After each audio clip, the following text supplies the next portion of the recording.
Obrigada, meninos. Sou grata pela vida de vocês. Eu gostaria que vocês abrissem a Bíblia de vocês. Nós vamos ter alguns minutos de ensino da palavra.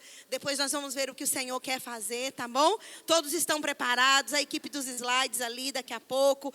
Prepare seu caderno, sua caneta. Você que tem o bom hábito de anotar, o seu tablet. Se prepare aí, porque nós vamos ter um pouco de ensino. Nesses dias, nós temos ouvido, o pastor e eu, nós temos ouvido algumas ministrações que têm nos ensinado enquanto pastores, e líderes, da importância do ensino, de ensinar a igreja. Irmãos, eu digo para vocês uma coisa: aonde tem ensino, tem crescimento. Aonde tem ensino, tem segurança. Aonde tem ensino, o engano, ele não prevalece. Um rebanho vacinado com a verdade da palavra, quando ouve coisas estranhas e que são esquisitas, ele vai, no mínimo, questionar: será que isso é de Deus? Está diferente do que eu aprendi. E eu digo para vocês uma coisa: vocês são um rebanho privilegiado e abençoado. Não porque eu estou aqui, mas porque essa denominação que nós escolhemos para ser a nossa igreja é comprometida com a palavra. Amém, irmãos? A gente não faz pesquisa no Google para saber o que o pessoal está pregando aí fora. A gente não se interessa sobre isso. Nós nos interessamos em ouvir o que Deus quer falar com essa igreja, com esse rebanho. Porque há necessidades pontuais na nossa casa que nós devemos cuidar em suprir. Amém? E Jesus aqui no Sermão da Montanha é um dos textos mais longos da Bíblia, de falas de Jesus. Ele começa no capítulo 5 de Mateus e só vai terminar no capítulo 7. São 2 capítulos, quase 3 capítulos completos, inteiros e intensos, de instruções do Senhor, colocando a identidade da igreja, para que a gente não seja confundido com ONG, com grupo político, com simpatizantes de causas A ou B, porque a igreja não está na terra para lutar por política, nem por coisas terrenas, nem por posição, nem por casas em praia. Amém, irmãos? Se Deus quiser dar uma casa na praia, a gente aceita, mas essa não é a nossa meta de vida, porque nós estamos na terra com uma missão de ser igreja. E eu quero que você pegue isso logo de início, nem está anotado aqui. Ser igreja é cuidar das coisas do nosso Pai. Ser igreja é estar ocupado ou com o coração envolvido nas coisas do nosso Pai. Daquilo que o nosso Pai se importa, dentro de valores e de coisas que o nosso Pai se importa, daquilo que é importante para o reino de Deus. Deixa eu te lembrar outra verdade, que eu quero que isso, irmãos, queime no seu coração como está queimando no meu. Nós somos forasteiros nesse mundo. Esse mundo não é a nossa casa. A nossa casa é a pátria celestial. Nós somos peregrinos, irmãos. Um forasteiro, quando ele está numa terra que não é a dele, ele não constrói coisas para colocar raízes ali. Ele não estagna, ele não para ali, porque ele está de passagem. Amém? Nós estamos de passagem. E nessa passagem nossa na terra, Jesus, ele nos colocou regras e um estilo de vida que deve ser próprio daqueles que são forasteiros. Amém? Então, aquilo que diz respeito ao reino de Deus deve ser aquilo que arde no meu coração. Eu vou trabalhar, eu vou para uma faculdade, eu vou lavar roupa, eu vou cuidar de filho, eu vou cuidar da família, eu vou fazer coisas daqui da terra, enquanto a gente está aqui tem que fazer, mas sabe, sempre com o coração pensando no céu, sempre com o coração voltado a entender que aquela trombeta vai soar, numa hora que ninguém sabe, numa hora que homem nenhum sabe, e nós vamos subir, e o Senhor vai nos levar para casa, irmãos, e todo aquele que foi salvo em Cristo Jesus vai subir para estar com Jesus lá naquele lugar. Já existe uma casa, uma pátria, uma cidade preparada para nós. Amém, igreja? E no corpo de Cristo hoje, existem homens e mulheres no corpo de Cristo, que eles estão perdendo de vista as coisas de Deus e focando nas coisas dessa terra. Nós estamos aqui construindo esse prédio, construindo essa casa de Deus, vamos construir outras coisas se Jesus permitir, mas sabe, irmãos, o nosso fim não é isso aqui, o nosso fim não é essa casa aqui, mas a casa que nos aguarda. Não adianta, irmãos, para o homem juntar tesouros na terra e perder o tesouro do céu. Não vale ao homem ganhar o mundo inteiro e perder a sua alma, porque tesouros que se acumulam aqui vão ficar. Amém? Aleluia. O Senhor nos chama para o seu altar. O Senhor chama os desviados. Ele chama aqueles que ainda não entregaram a sua vida a Ele. Porque, irmãos, quando a igreja subir na terra, quando sairmos desse mundo, a última barreira moral desse mundo vai ter desaparecido. Você acha que hoje o mundo está mal em pecado? Nós não vimos nada. A degradação, a velocidade do pecado, as atrocidades serão inimagináveis. Oh, glória! Somos a igreja, amém? E aleluia. Deus é bom. Estamos pensando sobre isso, sim ou não?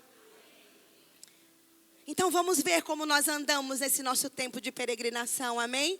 É importante para o Senhor como nós andamos, como nós vivemos. Jesus aqui, ele vai nos comparar. É muito interessante que Jesus, ele sempre usa uma linguagem muito simples para o povo entender, de elementos do dia a dia daquele povo que facilitavam o entendimento. A agricultura, Jesus usava muito. Ele usava elementos do dia a dia para ensinar verdades eternas, para que eles pudessem aprender. Então ele usa aqui duas imagens, o sal e a terra. Ele vai nos comparar com o sal, shalom, e com a luz. Ele diz que nós somos o sal da terra e a luz do mundo. E na nossa cultura e no tempo atual, talvez falar sobre sal é algo que não faz muito sentido para nós e que não nos traz um entendimento muito profundo. Porque na nossa cultura e hoje, no dia a dia, o sal custa R$2 o pacote. Está esse preço? R$1, ficou mais barato. O sal desvalorizou ainda mais da minha ministração para cá. É R$1 o sal. Então, é um produto muito barato. Muito fácil de ser achado. Mas sabe que nos tempos bíblicos, no tempo de Jesus, o sal, ele era tão raro e tão caro que ele era usado como moeda de troca. As pessoas compravam e vendiam coisas usando o sal como moeda, como dinheiro. Porque o sal era muito valioso, ele era muito raro, não existiam refinarias. Então, para se conseguir um punhado de sal, eram semanas apurando aquela água ali para colher ali um pouquinho de sal. Ele era muito caro.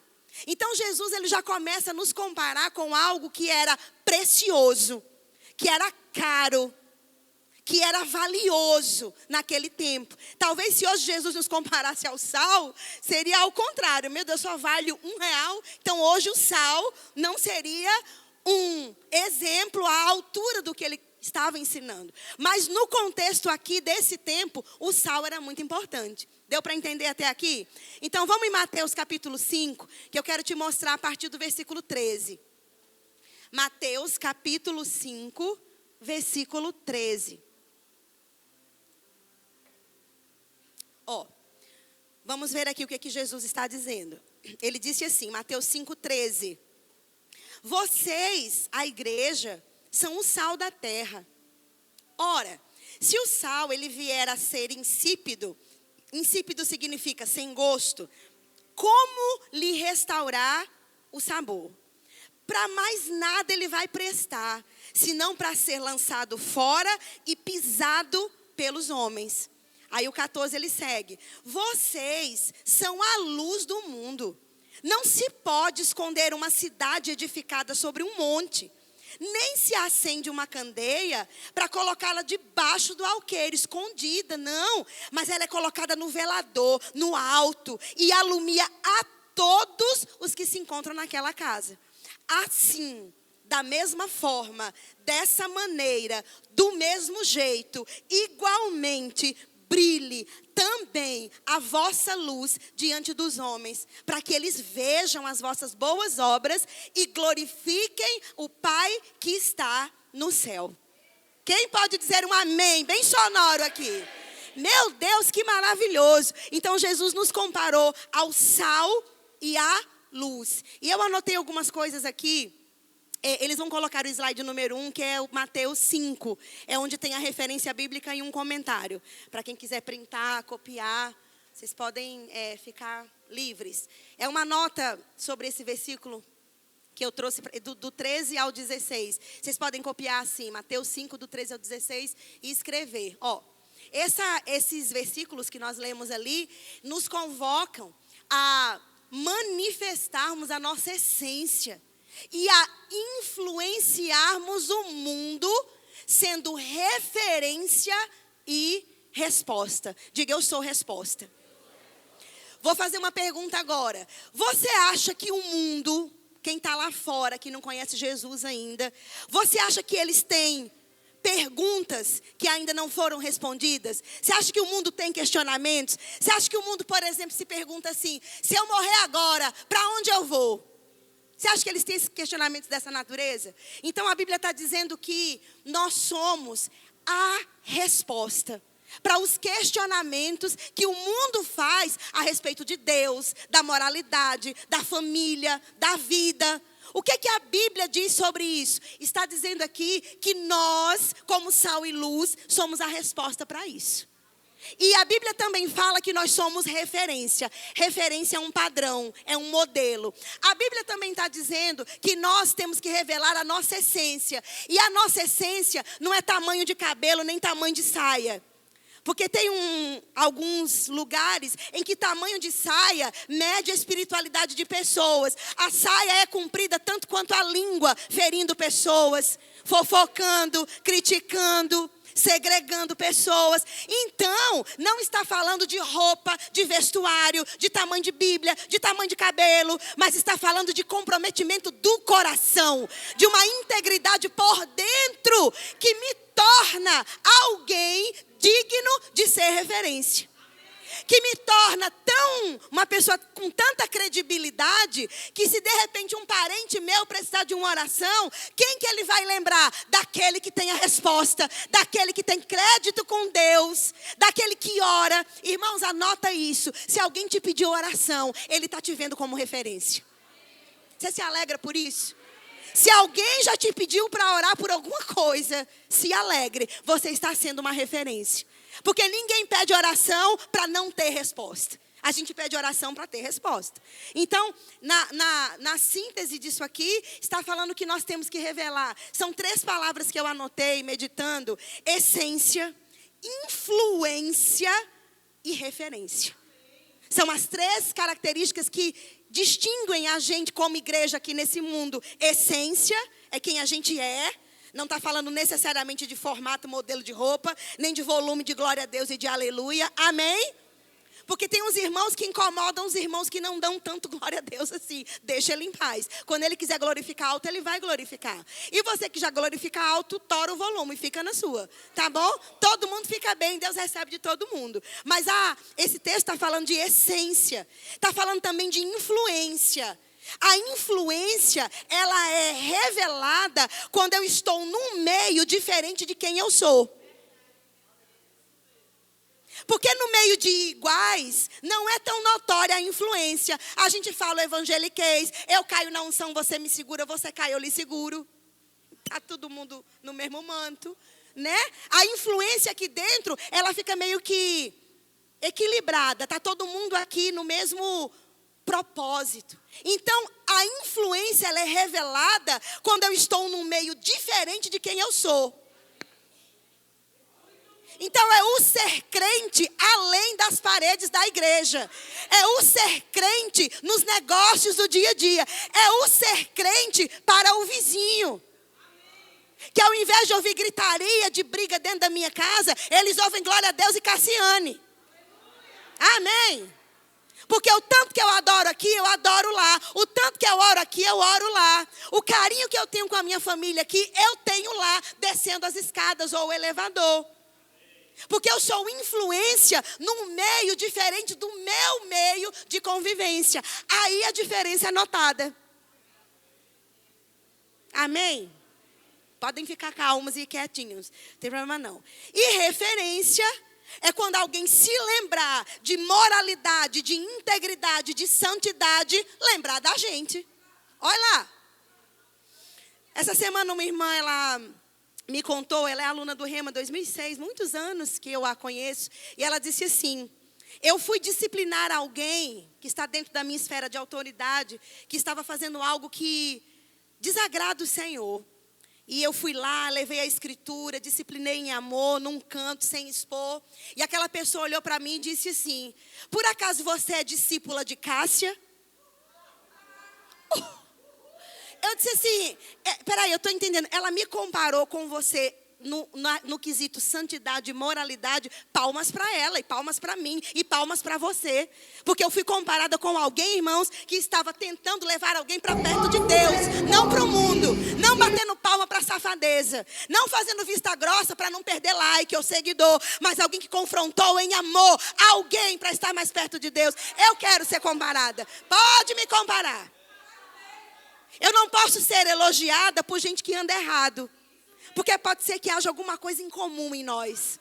Alguma safadeza oculta, alguma sensualidade, estou fora. Mas ser criticada por gente, irmãos, que vive fora dos padrões da Bíblia é elogio. Você não deve se abalar por quem aponta o dedo e te chama de santarrona, por quem te critica, por quem quer de alguma forma te abalar com palavras, te dizendo coisas que você não é e não fez. Se alegre. Oh, você está dando fruto. Eu me preocupo, sabe com o quê? Se um homem íntegro como o meu apóstolo Darren, se mulheres de Deus que eu respeito e que eu amo, vierem apontar o dedo para mim.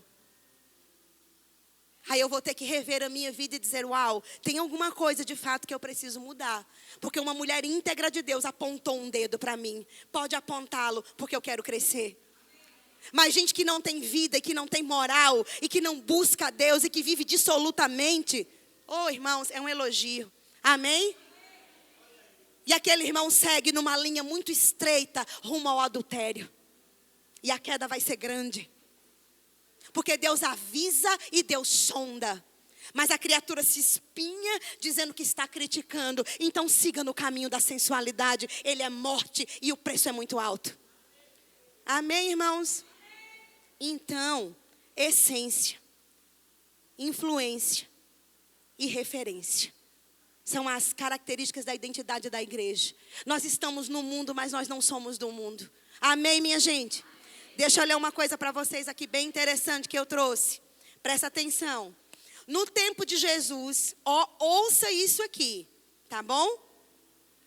No tempo de Jesus, chamava-se de sal um pó branco. Um pó branco, muito fino. Que ele continha cloreto de sódio, ele tinha um pouco de cloreto de sódio, ele tinha alguma coisa de sal. Mas também continha nele elementos diferentes do cloreto de sódio. E esse pó branco, ele era uma mistura que imitava o sal. Presta atenção. Antigamente, não existiam refinarias. Portanto, o sal puro era muito raro e caro, como eu já falei aqui. Nesse pó branco, o cloreto de sódio, ele evaporava muito rápido, porque ele estava numa concentração muito baixa e as impurezas danificavam a pureza desse elemento. E ele desaparecia no meio daqueles elementos misturados. O resíduo de pó branco, ele até se parecia com sal. Ele era chamado de sal. Ele até tinha um pouquinho de gosto de sal quando você provava, mas não era sal. Quando os comerciantes colocavam aquele pó branco na carne, por exemplo, ela apodrecia.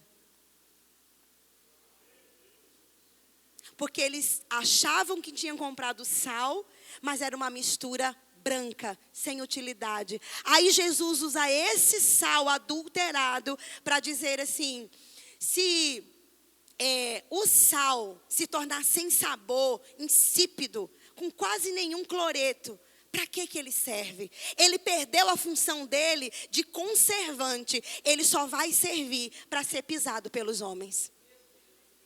Sabe o que faziam com esse sal adulterado? Quando o comerciante descobria que essa porção de sal era adulterada, sabe o que eles faziam? Lá nesse tempo, nessas estradas, quando o inverno chegava e era muito rígido, gelava naquele tempo, as geleiras, o gelo, ele se juntava na estrada e impossibilitava de caminhar, era muito escorregadio. Então esse sal adulterado, ele era usado para ser jogado no chão e pisado pelas carruagens, porque ele impedia que o chão ficasse escorregadio. Aí Jesus disse assim: se você como sal se misturar com o que não é para se misturar, você não vai servir para nada, só para escárnio e para ser pisado, sem utilidade. Você vai até parecer com sal, vai ter um gosto de sal, mas não é sal. Não é sal. Não é sal. Tem mistura, foi adulterado, está misturado. Fala como crente, tem roupa de crente, cara de crente, mas está nas festas do mundo, se vestindo, se trajando, negociando como o mundo, sonegando imposto, fraudando, enganando. Mas Jesus disse: eu sei quem é sal e quem não é. E aquele que é a lâmpada da igreja está por esses dias sondando os corações. É Ele quem sabe quem você é nos bastidores. Ele quem sabe quem eu sou nos bastidores.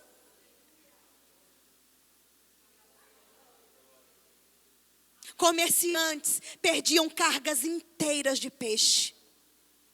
Eles colocavam essa mistura, esse pó no peixe, achando que ele estava bem conservado. E eles depositavam confiança nesse sal, nesse pó branco. E no meio da viagem, que era geralmente de 15, 20, 30 dias às vezes, de uma cidade para outra, para levar aquele peixe para vender, no meio da estrada, o fedor de podre começava a subir da carga daqueles animais. E quando eles abriam, toda a carga estava apodrecida, porque não era sal. Era uma mistura adulterada. E quantas vidas estão perdidas hoje lá fora, decepcionados com crente, decepcionados com igreja, porque estavam num lugar que achava que era sal, mas era mistura adulterada.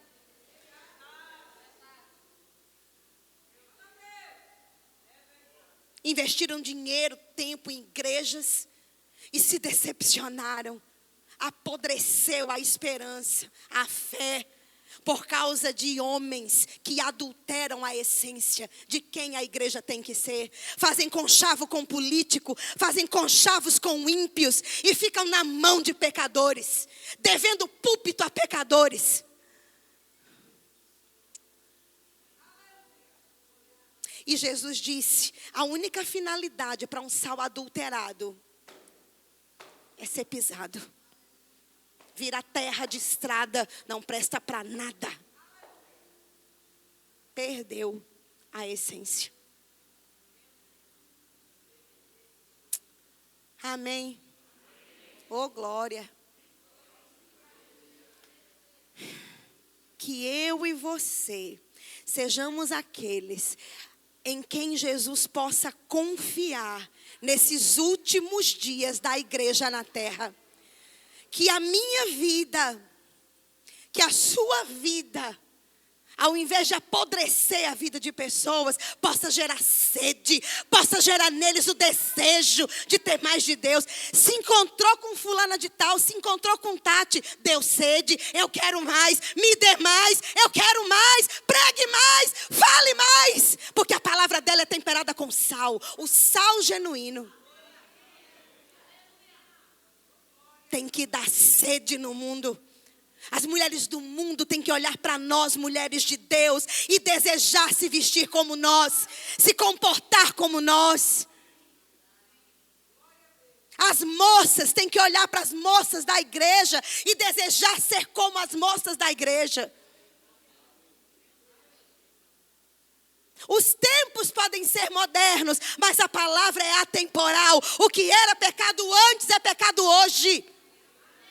O que agradava a Deus antes ainda agrada hoje. Não entre na modernidade do mundo achando tudo normal. Deus é contra a morte, Deus é a favor da vida. Deus é a favor da vida, Deus é a favor do matrimônio. Deus é a favor da santidade.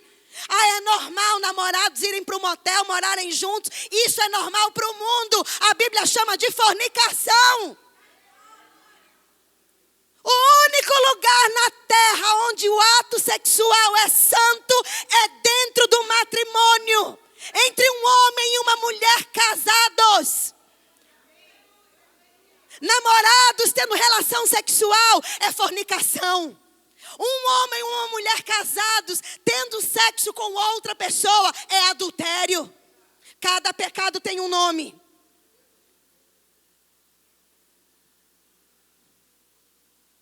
Amém? Jesus disse que ia se multiplicar muito a iniquidade nos últimos dias, ao ponto de esfriar o amor de muitos. Da brasa se esfriar e ir junto com a multidão. Mas você é sal, você é sal. Você não é uma mistura de um pó branco, misturado e adulterado, que parece com sal, mas não é. Você é sal da terra. Eu sou sal da terra. Um sal que gera sede, que impacta as pessoas com a integridade, com a moralidade, com a boca limpa. Sem palavras torpes. Com negócios feitos às claras, não no escondido de um beco. Porque o que é feito às escondidas, irmãos, via de regra é pecado. Tem coisa ali oculta. O que não pode ser feito às claras, tem alguma coisa errada. O que você não pode contar para o seu pai e a sua mãe está errado. O que a sua mulher não pode ver, tem alguma coisa errada.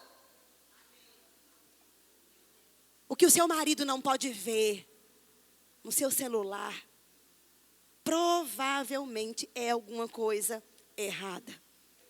Porque via de regra, o primeiro sentimento que o pecado gerou foi vergonha e medo. Adão e Eva se esconderam de Deus. Por que eles se esconderam? Porque estavam errados. Tinham pecado. O pecado afugenta da comunhão. O pecado rouba a identidade. O pecado, irmãos, traz vergonha. O pecado deixa o sal insosso.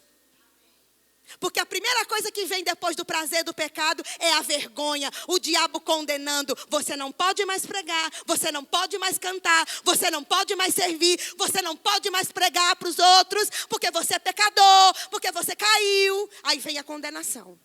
Aí um abismo chama outro.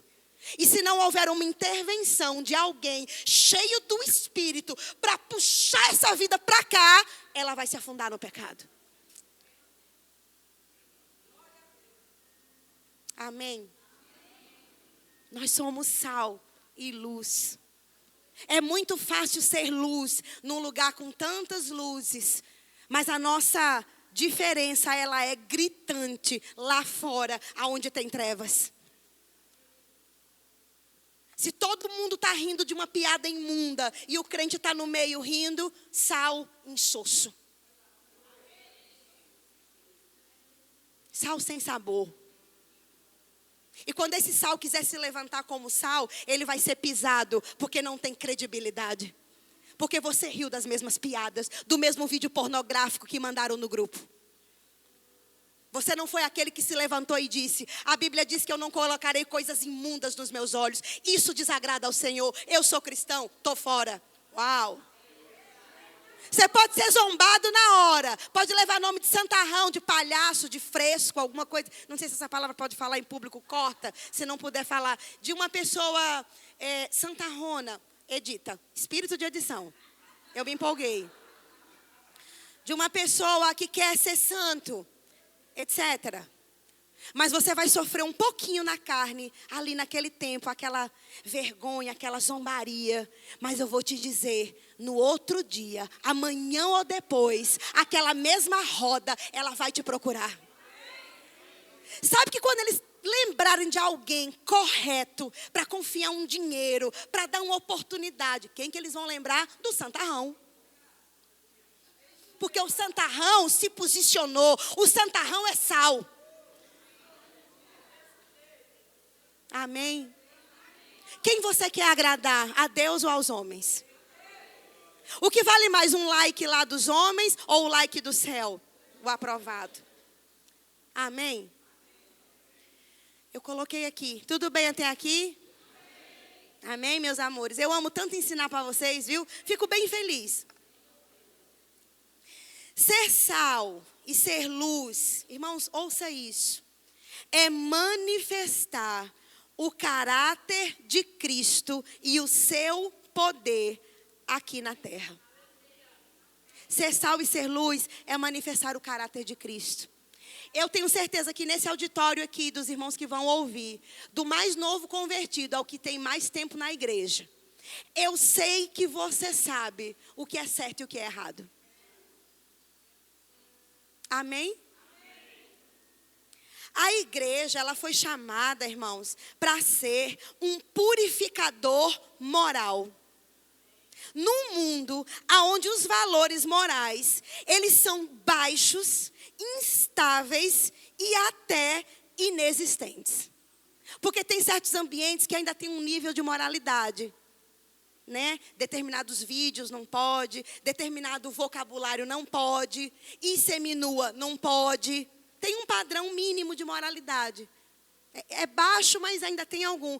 Tem lugares que é instável. Ora pode isso, ora não pode aquilo. E fica mudando. E tem lugares que não tem moralidade nenhuma. Então a Bíblia está dizendo que em qualquer um desses ambientes, a igreja é um purificador moral. A gente tem que ser um ponto contra, um ponto de contraste. Vocês estão ouvindo isso aqui? É por isso que esse evangelho que eu prego, que essa igreja prega, não é tão popular aí fora. Porque implica em renúncia, em posicionamento, em não vestir o que quer, em não falar o que quer, em não curtir o que quer. Porque eu tenho um dono, tudo que eu curto ele está vendo, o que eu visto ele está vendo, o que eu falo ele está ouvindo. E quando eu ando com essa consciência, Deus está aqui, vê tudo que eu faço, que eu falo, eu procuro andar direito. Tropeça aqui e ali às vezes, sim, mas o temor está ali e você volta. E se você está em lágrimas com essa palavra que eu estou vendo daqui, isso é um bom sinal. Você está num nível de cloreto de sódio muito bom. Porque você está entendendo o que o Senhor está dizendo. Está havendo um constrangimento dentro de você, sem que eu tenha que te chamar nem pelo nome, porque o Senhor já está aí movendo no seu coração. Amém? A salinidade, ou aquela potência, né, de salgado crente, é o seu caráter íntegro, alinhado às Escrituras. Não é evangeliquez como os religiosos. Vou dizer uma coisa para você de ex-religiosa, para talvez algum religioso aqui. Eu fui criada num berço cristão, onde vestuário e aparato de vestuário e tudo mais era critério de santidade. E foi o ambiente onde eu fui mais massacrada e maltratada por crentes. Foi lá naquele ambiente. Um ambiente onde eu era nova na fé, que ao invés de me acolher, as moças da igreja, elas me segregaram a um canto. Porque eu não orava em línguas, porque eu não tinha o evangeliquez delas, porque meu cabelo ainda não era do comprimento devido. Mas eu era alguém que tinha nascido de novo e que amava Jesus. E fiquei mais de mês na igreja sem uma Bíblia. E ninguém nem notou que eu nem Bíblia tinha. Um diácono, um senhorzinho, irmão Edivaldo, eu lembro como hoje. Por isso que eu amo os diáconos. Eu sou do sindicato dos diáconos para sempre. Conte comigo. Força. O irmão Edivaldo foi aquele velhinho, diácono, que disse: minha filha, você não tem Bíblia? Cadê sua Bíblia? Eu disse: eu não tenho, irmão, Bíblia. E ele me deu a minha primeira Bíblia. Eu tenho ela até hoje lá na minha estante. Minha primeira Bíblia, em 1992. Ele me deu minha primeira Bíblia e ele sentou comigo e me ensinou a ler a Bíblia, que eu não sabia nem ler. Ele disse, eu vou te ajudar. E chamou a esposa dele, a senhorinha. E eles dois, irmãos, me ensinaram. Mas as jovens da igreja me segregavam. Me hostilizavam abertamente. E eu não entendia, por que elas não gostam de mim? Eu não fiz nada, eu nem sei fazer nada. Irmãos, se eu estou crente hoje, foi pela misericórdia de Deus e aquele casal de diáconos. Que me traziam alguma alegria ainda de ir para aquela igreja.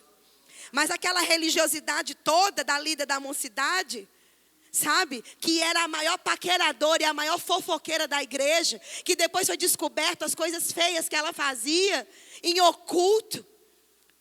Sabe, coisas feias que ela fazia. A maior santarrona da igreja que me segregava foi colocada no banco, porque o pecado dela foi revelado. Então não me venha falar de religioso, porque de religioso eu entendo. É uma turma muito hipócrita, que prega uma santidade que não vive.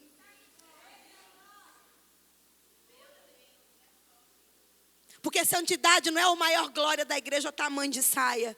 Santidade, irmãos, é amor a Deus, é cuidado com o irmãozinho que chega, é se trajar corretamente, sim, mas é esse olhar de caridade, de amor e de acolhimento. Isso é santidade para Deus. Chega de sacrifício como faziam lá, de joelho marcado, horas e horas de joelho no chão. E quando se levantavam, falavam da esposa do pastor, falavam mal do pastor. Na minha frente, uma nova convertida. Por isso eu odeio religiosidade. Odeio hipocrisia. Rótulo de crente. Arrota uma santidade que não vive fora de mim. Por isso que eu amo o jeito do nosso pastor. Que ri, que brinca.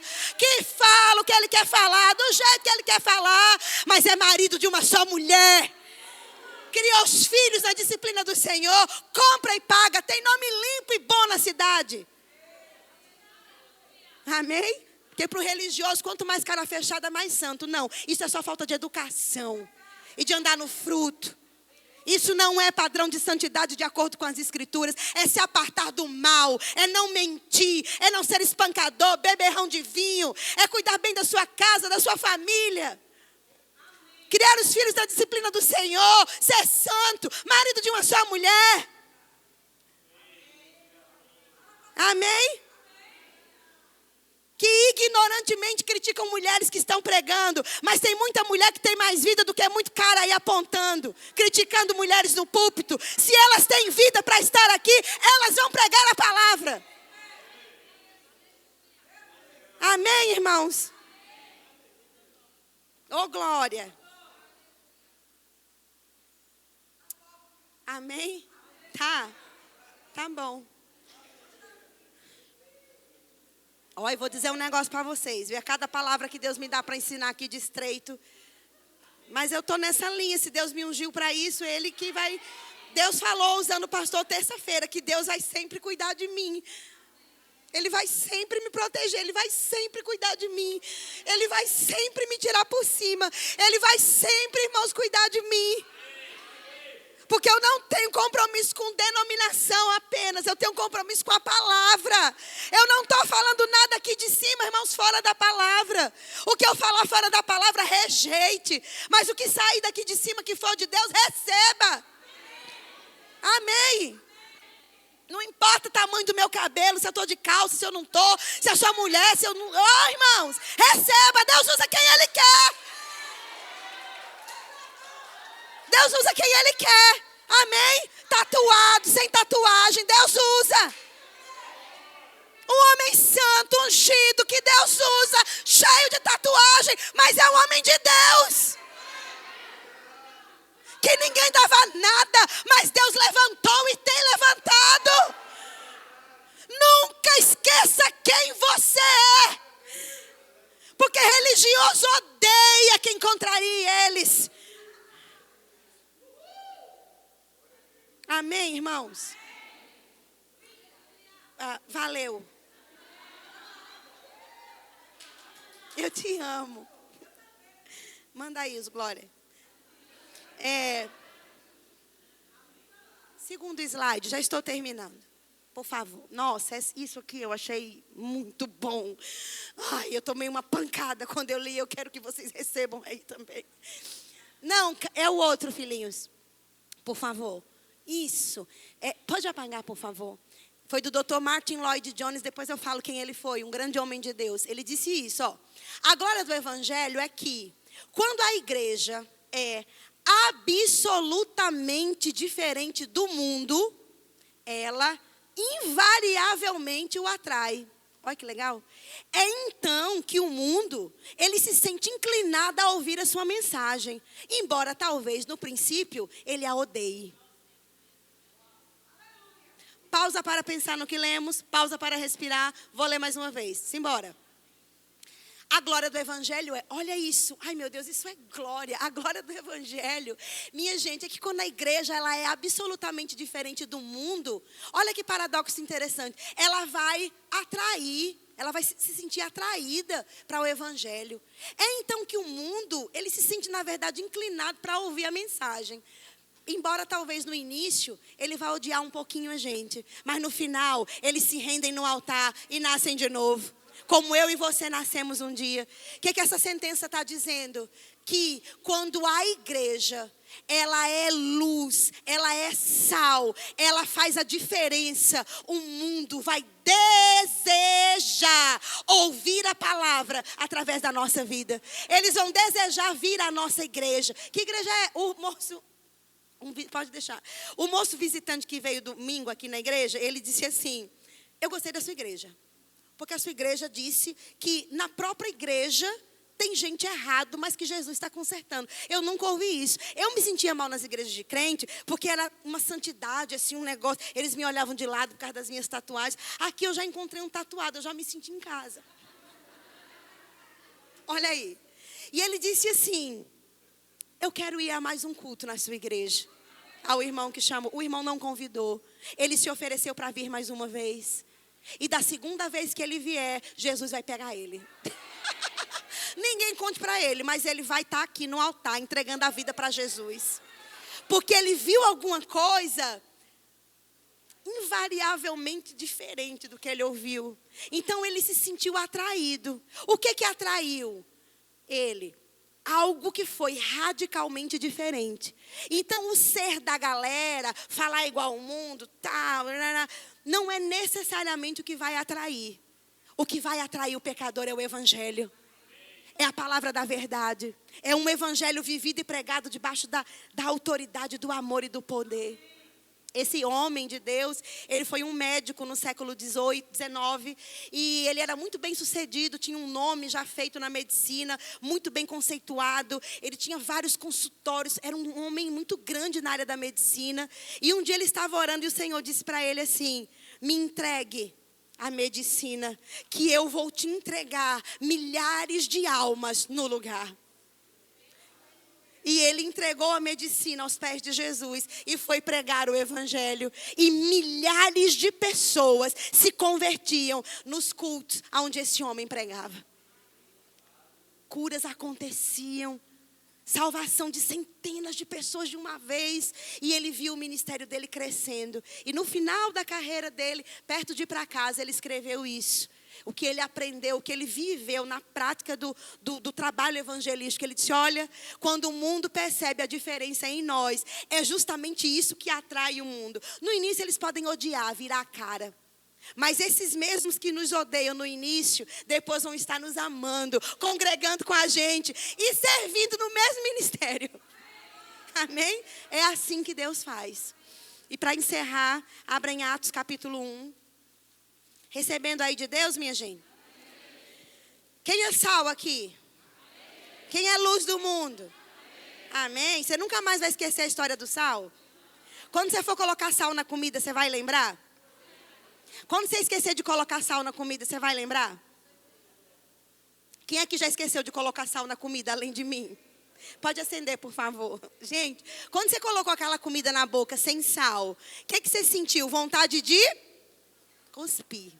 A gente pode colocar todas as verduras, os temperos, mas esquece o sal. O sal faz a diferença. O sal é o elemento principal para dar sabor, para dar o prazer da gente comer aquele alimento, é o sal. Amém, minha gente? Ó, para terminar, Atos 1, versículo 8, eu quero que vocês anotem aí. Eu tenho 2 minutos para terminar. Está escrito aqui, Jesus falando, né? Quando ele estava para ser assunto aos céus, ele disse assim, Atos 1:8, mas vocês vão receber poder ao descer sobre vós o Espírito Santo, e sereis minhas testemunhas, tanto em Jerusalém como em toda a Judéia e Samaria, e até nos confins da terra. Aí eu quero que a equipe coloque o último slide, para vocês entenderem por que a gente leu Atos 1:8, e o que Atos 1:8 tem a ver com Mateus. Ó, poder ali, a palavra que Jesus falou, vocês vão receber poder quando o Espírito Santo vier sobre vocês, é a palavra dunamis. Eu achei muito interessante que dunamis é poder moral e poder para realizar milagres. E eu comecei a meditar sobre isso. E eu entendi que dunamis, na verdade, é também eu ser o sal da terra e a luz do mundo.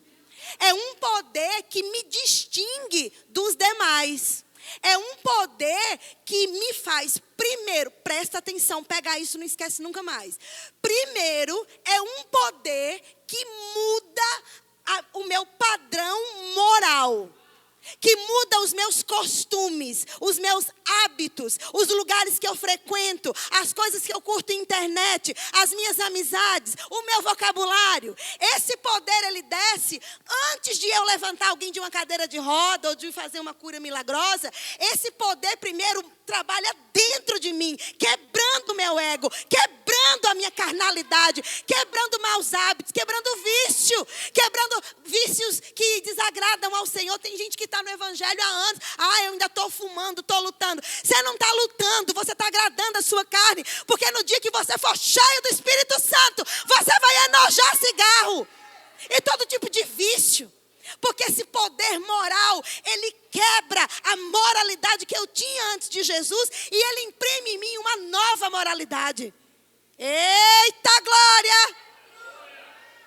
Eu já fui do Rema, aluna do Rema. Eu não aprendi isso no Rema. Eu aprendi com o Espírito Santo depois que eu fui para o Rema. Porque a ênfase está em poder para realizar milagres. Mas, irmãos, realizar milagres sem poder moral descredibiliza a igreja, envergonha o evangelho, afasta vidas da igreja. Porque o mesmo cara que ora e alguém é curado, está no motel com um amante. Está negociando coisas ocultas. Está usando o dinheiro da igreja para pagar coisas ilícitas. Mas por que Deus usa? Isso aí é um assunto para um outro tempo. Tem uma unção ali para operar, enfim, mas não dura muito não. Mas o poder moral é o que me credibiliza a atuar no poder que vai fazer milagres. Porque um homem tratado por Deus no caráter está pronto para milagre. Um homem que Deus tratou na moralidade, ele levanta as mãos e diz: Senhor, me usa, eis-me aqui. Ele vai ser usado lá fora, na feira, no ponto de ônibus, na igreja, na parentela. Ele vai entrar nos lugares e a vida dele vai acompanhar e vai exalar que aquele ambiente ele vai mudar.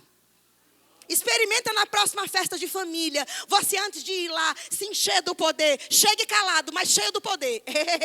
Meu filho. Vai ser palavra de sabedoria, palavra de conhecimento. O pipoco de Deus ali naquele lugar. Deus revelando os corações, cura acontecendo. Opa, mas não é num samba na laje. Mas aonde tem um crente cheio do poder, Deus pode usar. Deus pode usar. Não é só na igreja. Não é só conferência de cura. Amém? Oh, aleluia. Então, poder moral e poder para realizar milagres, eles andam juntos. Porque muita ênfase se coloca em milagres, mas pouco se ensina sobre padrão moral. É um evangelho capenga. Ou, em alguns casos, é só falando sobre moralidade e se esquece do fogo do Espírito. Aí vira missa, não presta. Tem que ser culto do poder, do fogo do Espírito. Mas movido por homens cuja moralidade já foram lavadas pelo sangue do Cordeiro. Para que a nossa vida não reprove a nossa linda pregação. Amém? Trouxe um combo do poder para vocês. Esse aqui, poder moral. Qualificados. Servindo a Deus com integridade e terminando a sua carreira na terra com honra. Sem escândalos, sem desviar, sem dar mau testemunho. É uma vida que começa na moralidade, segue nela e até aquele grande dia nós estaremos na terra sem dar mau testemunho. Esse livro vai te ensinar. Poder moral. Esse aqui, poder para fazer milagre. O milagre foi menor, né, o livro? É porque tem mais coisa para ser limpada no caráter. Depois fica limpinho, Deus usa. Bem facinho. Esse aqui é 300 capítulos. E esse aqui é bem pouquinho. Olha, aprendendo a fluir no Espírito Santo. Quem aqui quer aprender a fluir no Espírito Santo? Vou mudar a pergunta, essa não funcionou. Quem aqui quer saber a vontade de Deus para a sua vida? Para que Deus lhe chamou? Pois esse livro vai dizer.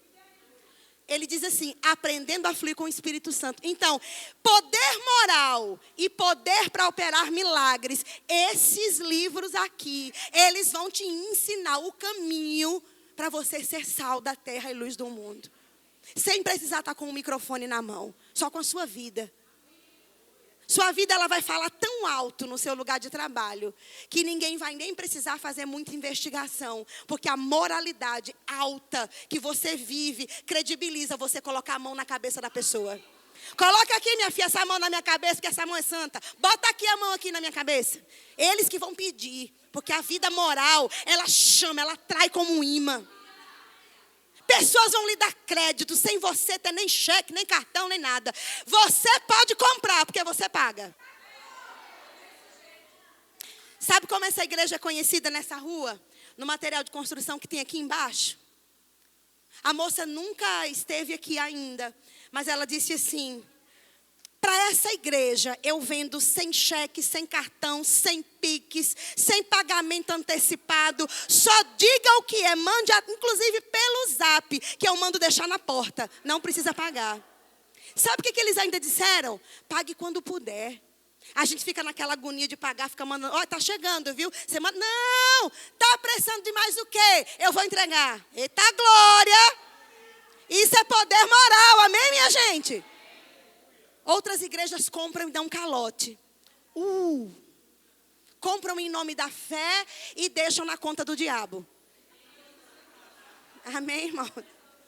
E o diabo, deixa eu ensinar para vocês. O diabo não paga conta. Ele deixa pendurado, porque ele mente.